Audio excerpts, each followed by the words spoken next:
नमस्कार, मी पंजाब डक. आज आहे 1 जानेवारी 2026. आज नवीन वर्ष सुरू झालंय आणि या नवीन वर्षाच्या सर्व शेतकऱ्यांना माझ्याकडून पंजाब डककडून खूप खूप अशा आभाळ भरून ढग भरून शुभेच्छा.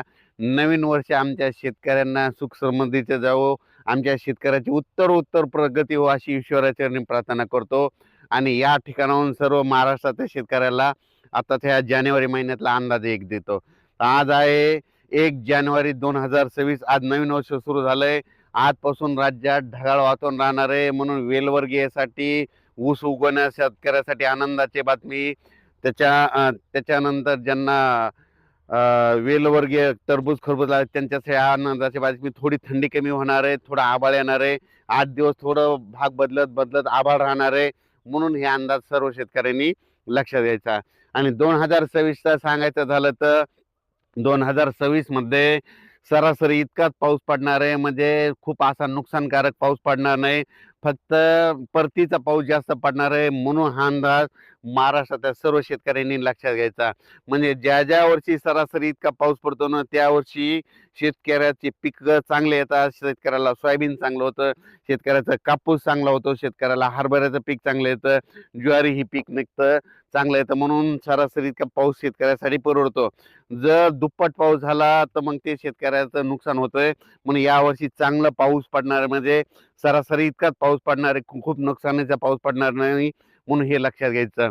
जूनच्या पहिल्या म्हणजे 7-8 जूनच्या दरम्यान राज्यात म्हणजे काही भागात पाऊस सुरुवात होईल. त्याच्यानंतर जुलैमध्ये देखील पाऊस पडणार आहे आणि ऑगस्ट आणि सप्टेंबरमध्ये जास्त राहणार आहे, म्हणून हा अंदाज सर्व शेतकऱ्यांनी लक्षात घ्यायचा. मुद्दामून 1 जानेवारीला हा अंदाज सर्व शेतकऱ्यासाठी देत आहे. तर सरासरी इतका पाऊस म्हणजे काय, बऱ्याच शेतकऱ्याला गोष्ट ही लक्षात येत नाही. तर उदाहरण सांगतो की आमचा हा परभणी जिल्हा आहे. दरवर्षी आमच्या परभणी जिल्ह्यामध्ये 650 ते 700 मिलीमीटर पाऊस पडतो. तर या 2025ला 1200-1300 मिलीमीटर, काही गावामध्ये 1400 मिलीमीटर पाऊस पडला. म्हणजे 2-2 वर्षाचा पाऊस एकदा पडला. असा पाऊस म्हणजे या 2026ला पडणार नाही, म्हणून हे लक्षात घ्यायचं. म्हणजे जसा जसा दरवर्षी पडतो तसा.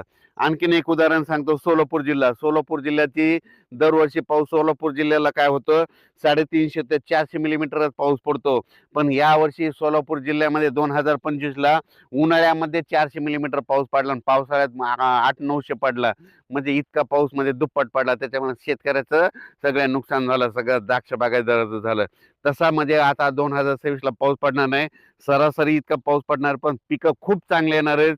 म्हणून सर्वप्रथम हे शेतकऱ्यासाठी 2026 चांगलं जाणार आहे, म्हणून सर्वप्रथम शेतकऱ्यासाठी आनंदाची बातमी. आणि आज आहे 1 जानेवारी 2025 2026. आजपासून राज्यात ढगाळ वातावरण राहणार आहे, पण ढगाळ वातावरण राहत असल्यामुळे राज्यात धुई राहणार आहे, म्हणून हा अंदाज लक्षात घ्यायचा.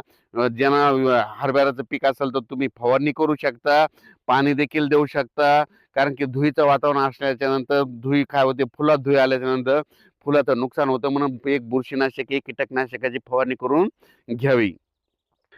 द्राक्ष शेतकरी असो, डाळिंब शेतकरी असो, सर्व शेतकऱ्यांना सांगू इच्छितो की आजपासून म्हणजे 1 जानेवारी ते ह्या आठवड्यामध्ये राज्यात ढगाळ वातावरण असे धुई धुकं राहणार आहे. त्याच्यामुळे तुम्ही त्याचे फवारणीचं नियोजन करायचं. म्हणजे फवारणीचे नियोजन करायचं. थोडीफार थंडी कमी होणार आहे.